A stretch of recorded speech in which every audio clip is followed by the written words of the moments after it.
Gardaí in Ballymun continued to keep an open mind in relation to who was responsible for the brutal murder of mother of two, Lisa Thompson. The 52-year-old's body was found a week ago today at 3:30 in the afternoon at her home in Sandyhill Gardens, where she lived alone. She sustained multiple stab wounds and officers believe she was dead for some time before her remains were discovered after a neighbour who was concerned alerted emergency services.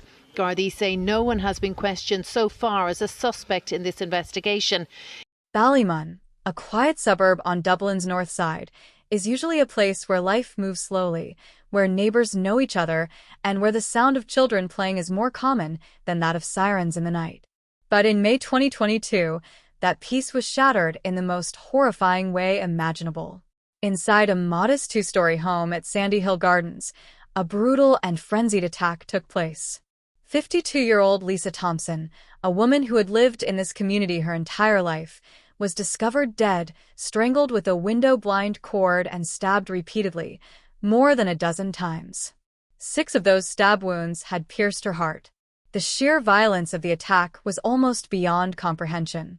This was not a quick killing. It was prolonged, frenzied, and personal. Whoever had done this had unleashed a storm of rage on Lisa, leaving behind a scene so savage that even seasoned detectives were shaken. As word of the murder spread, shockwaves rippled through Ballymun. Lisa was well-known and well-liked, a quiet, gentle woman with no known enemies. For her friends and neighbors, the idea that someone could hurt her, let alone kill her so viciously, was unthinkable. This was not just another crime. This was a killing that demanded answers. And as investigators would soon discover, the story of who killed Lisa Thompson and why was far more complicated than anyone could have imagined. Before we continue, welcome to Crime Uncovered, where every case has a story, and the truth is often stranger and darker than fiction. If you haven't subscribed yet, make sure to hit that button to stay updated on the latest true crime cases we uncover. And to our returning subscribers, thank you for your continued support.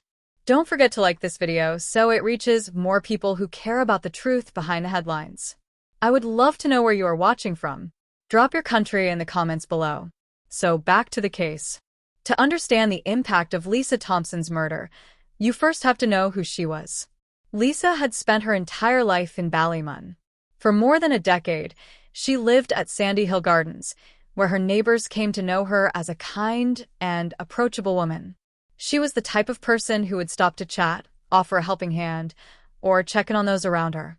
At one point, Lisa had worked with children, and those who knew her described her as gentle and caring, a woman with a heart of gold. She wasn't loud or confrontational. Instead, she carried herself with quiet dignity, living a simple, modest life. But what Lisa loved most in the world were her children. She called them her jewels, and to her, they were everything. Though her marriage ended years earlier and her children lived with their father, Lisa maintained a good relationship with her ex-husband. Friends said this reflected Lisa's personality. She valued peace and stability, even after personal heartbreak. This was a woman who, on the surface, lived a quiet and ordinary life. She was not known to be involved in disputes or drama. She didn't have a reputation for trouble, which made what happened to her all the more baffling. Who would want to hurt Lisa Thompson, and why? May 9th, 2022, started like any other day in Sandyhill Gardens, but by evening, the calm of the neighborhood was shattered. Lisa had been seen earlier that day by neighbors, but when her front door was later found unlocked, concern began to grow. Those who knew Lisa, well, said it was unusual for her home to be left unsecured. When someone finally stepped inside her house, they were met with a sight that would haunt them forever. Lisa's lifeless body was found inside the hallway.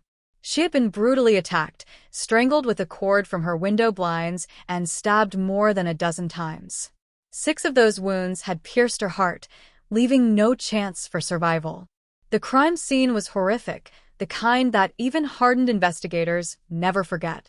The attack had been frenzied, suggesting rage or desperation. This was no quick killing. Whoever did this had taken their time. News of her death spread rapidly, leaving neighbors in shock. Lisa was known as a gentle soul.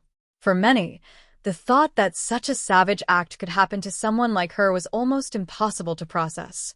Police quickly sealed off the area, launching a full-scale murder investigation.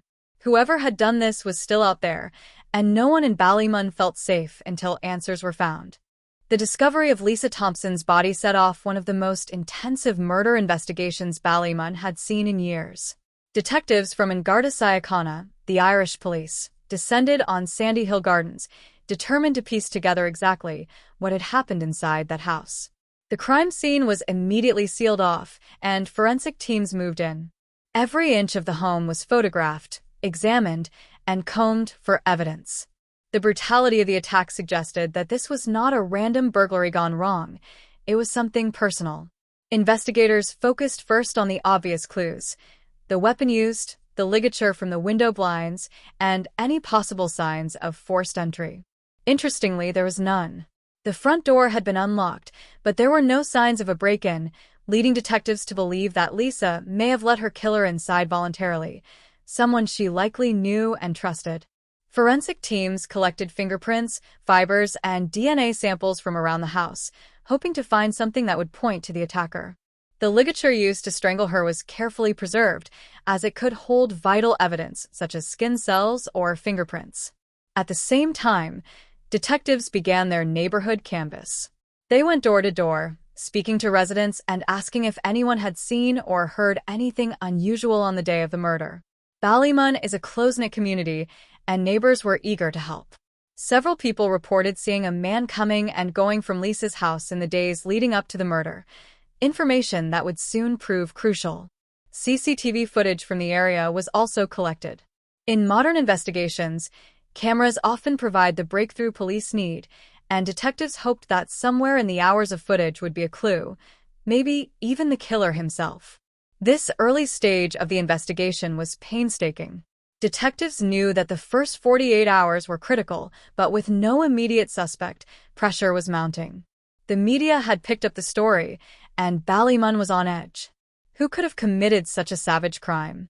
And if they were still out there, were they a danger to others? The Gardaí were determined to get answers, and soon they would have their first real lead. As detectives reviewed hours of CCTV footage from Ballymun and surrounding areas, a pattern began to emerge. Multiple cameras captured the same man visiting Lisa Thompson's house in the days leading up to her murder. On the day she was killed, he was seen entering her home, but never leaving. This was the breakthrough Gardaí had been waiting for. The man was quickly identified as 39-year-old Brian McHugh, a local resident who, like Lisa, had grown up in Ballymun.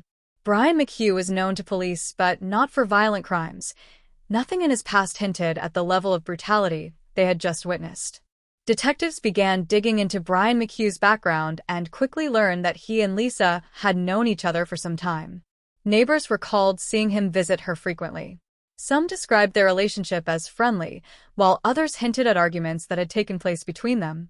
Once police confirmed that Brian McHugh had been the last person seen at Lisa's home, he became their prime suspect. They brought him in for questioning. During his initial interview, Brian McHugh appeared nervous but cooperative. He admitted he had been at Lisa's house that day, but claimed that when he left, she was still alive. For investigators, this raised more questions than it answered. If Brian McHugh had nothing to hide, why did CCTV fail to show him leaving? And how could he explain being the last known person to see Lisa alive? At this point, detectives did not yet have enough to charge him, but they were closing in. Forensic results from the crime scene were still pending, and investigators were confident they would soon have hard evidence to back up their suspicions. The case was beginning to take shape. The question now was whether Brian McHugh would continue to deny any involvement once the evidence came back, or if the truth would finally force its way out. While Brian McHugh continued to insist he had left Lisa's home with her still alive, forensic science was working against him. The Garda Technical Bureau had been painstakingly analyzing every inch of Lisa's home, collecting trace evidence, fingerprints, and fibers. What they discovered would become the cornerstone of the prosecution's case. First, the autopsy results came back. The pathologist confirmed that Lisa Thompson had been stabbed multiple times, suffering more than 12 separate wounds to her neck and chest. The The level of violence indicated rage. This was not a random break-in or a burglary gone wrong. It was personal. Then came the most crucial finding, DNA.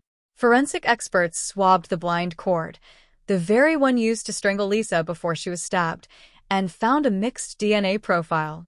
Among the contributors was Brian McHugh. Statistically, the chances that the DNA belonged to someone else were 1 in a billion. This discovery was damning. Brian McHugh had already admitted he had been in Lisa's house that day, but now detectives could place him in direct contact with a murder weapon. The case against him grew even stronger when detectives cross-referenced his phone records. Cell tower data showed that his phone was in the area at the time of Lisa's death. Combined with CCTV footage placing him at the scene, it painted a chillingly clear picture. Brian McHugh had been there, and he never left until Lisa was dead. But there was more. Witnesses came forward, saying they had seen Brian McHugh's behavior in the days following the murder. He appeared agitated, paranoid, and at one point was seen disposing of items near a local petrol station. One witness later told Gardaí that Brian McHugh had been spotted with scratches on his hands, something investigators believed could have happened during the violent struggle with Lisa. This forensic evidence and witness testimony gave prosecutors exactly what they needed. Gardaí arrested Brian McHugh for Lisa Thompson's murder, confident that they had the right man. The next step would be to put all these findings before a jury and prove beyond a reasonable doubt that Brian McHugh had taken Lisa's life in cold blood. When the trial finally opened, the courtroom was filled with tension. Friends, neighbors, and family members of Lisa Thompson packed the gallery, many of them wearing shirts that read "Justice for Lisa." For them, this was not just a trial, it was a chance to speak for a woman who could no longer speak for herself. The prosecution wasted no time laying out their case. In her opening statement, lead prosecutor Fiona Murphy SC painted a chilling picture of what had happened inside Lisa's home that day. She described how Lisa had been strangled with the blind cord, then stabbed repeatedly in a frenzied attack. Murphy reminded the jury of the forensic evidence, the DNA found on the cord, the CCTV footage showing Brian McHugh arriving at Lisa's home, and the phone data proving he was in the area at the time of her death. She told the jurors that this was not a case of mistaken identity, it was a case of overwhelming evidence. One by one, witnesses took the stand. Neighbors testified about seeing Brian McHugh near Lisa's home around the time of the murder. Some spoke of hearing loud noises that day, a possible sign of a struggle inside the house. Then came the CCTV analysts, who walked the jury through the footage frame by frame. They pointed out Brian McHugh's distinctive clothing and gait, confirming he was the man captured on camera entering Lisa's house, and the same man who never appeared leaving. The prosecution also brought in forensic experts who explained the DNA results in painstaking detail. They told the jury that the chances of the DNA on the blind cord belonging to anyone other than Brian McHugh were virtually impossible. But the defense team fought back hard. Brian McHugh's lawyer argued that the presence of his DNA could be explained because he had been in Lisa's house several times in the past 3 years. He claimed that Brian McHugh and Lisa had a complicated relationship, suggesting that Lisa's home was a place where many people came and went. There were no signs of a break-in, he argued, so whoever killed Lisa must have been someone she let inside willingly. This argument created a moment of doubt. Was it possible that someone else had entered Lisa's home that day? Someone who had not been caught on CCTV? Still, the weight of the evidence was difficult to ignore. The prosecution's case was carefully constructed, weaving together forensic science, witness testimony, and Brian McHugh's own statements to Gardaí. Every detail painted a picture of guilt. As the trial neared its end, the tension in the courtroom grew unbearable. Lisa's family sat quietly, listening to every word, waiting for the moment they had been fighting for since the day she was found. After weeks of testimony, cross-examinations, and emotional moments in the courtroom, it was finally time for the jury to deliberate. The room was silent as they filed out to begin their discussions. Lisa's family held hands, their faces tense, knowing that this decision would define the rest of their lives. For 3.5 hours, the jury carefully weighed the evidence, the CCTV footage, the forensic reports, the witness statements, and Brian McHugh's own admissions. When they returned, the atmosphere was electric. Everyone in the courtroom rose as the foreperson delivered the verdict, guilty. Lisa's family wept quietly, some embracing, others staring ahead in disbelief. After years of waiting, of unanswered questions and sleepless nights, they finally had the justice they had been praying for. Judge Karen O'Connor praised the family's courage and composure throughout the trial. She noted that Lisa's love for her children had been evident in every detail of the case, and that their presence in court honored her memory. The judge then imposed the mandatory sentence, life imprisonment for Brian McHugh. He would spend the rest of his life behind bars for what he had done. Before the judge concluded, Lisa's family was given the opportunity to deliver victim impact statements.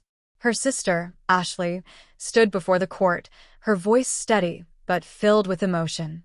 She spoke of Lisa's struggles and her strength, of how she had faced hard times but never stopped loving her children. Lisa's daughter, just 12 years old when her mother was killed, wrote a heartbreaking letter that Ashley read aloud. She said that losing her mother was like losing half her heart.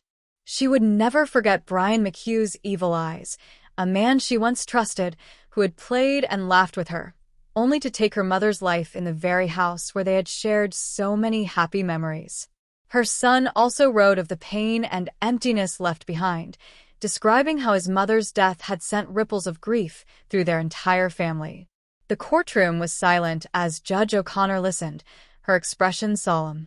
She told Lisa's family that their dignity had been extraordinary and that she hoped they would find some measure of peace, even though the road ahead would be long and difficult.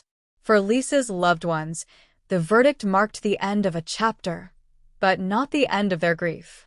They left the court with tears in their eyes, but a sense of relief that Lisa's voice had finally been heard. Even after Brian McHugh was found guilty, the story was far from over.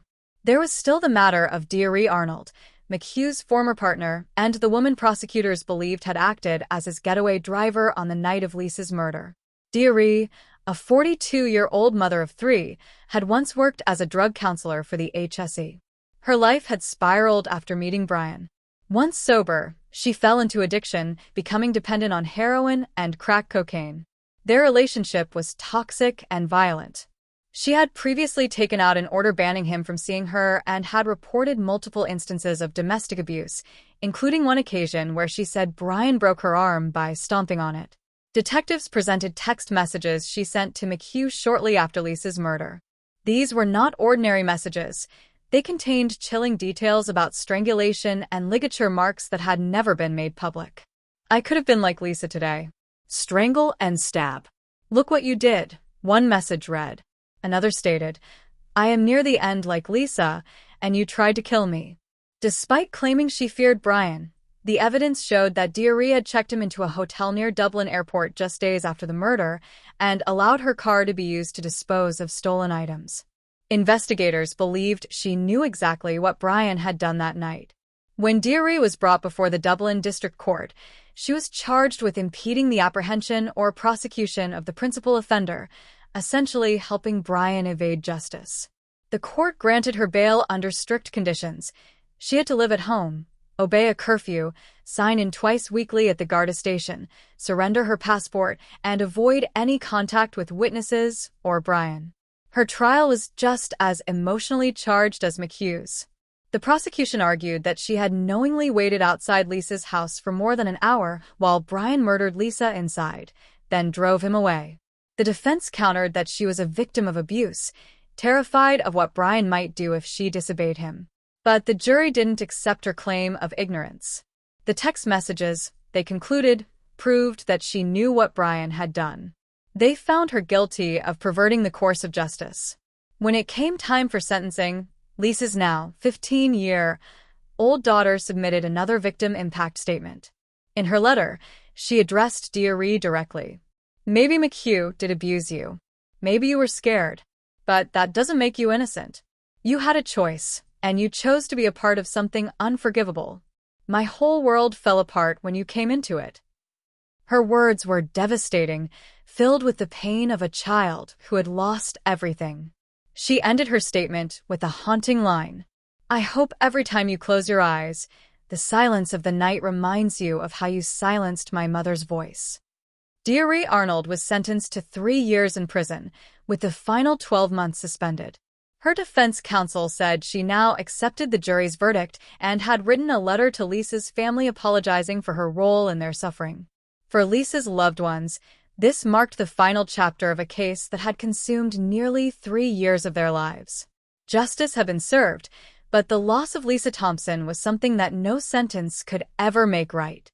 Her children would grow up without their mother, but they had ensured that her voice was heard until the very end. And for those who knew and loved Lisa, that meant everything. Thank you for watching. Every victim deserves their story told. If you found this story shocking and heartbreaking, subscribe to Crime Uncovered and help keep their memory alive. What do you think about this case? Leave your thoughts in the comments. Until next time, keep questioning everything.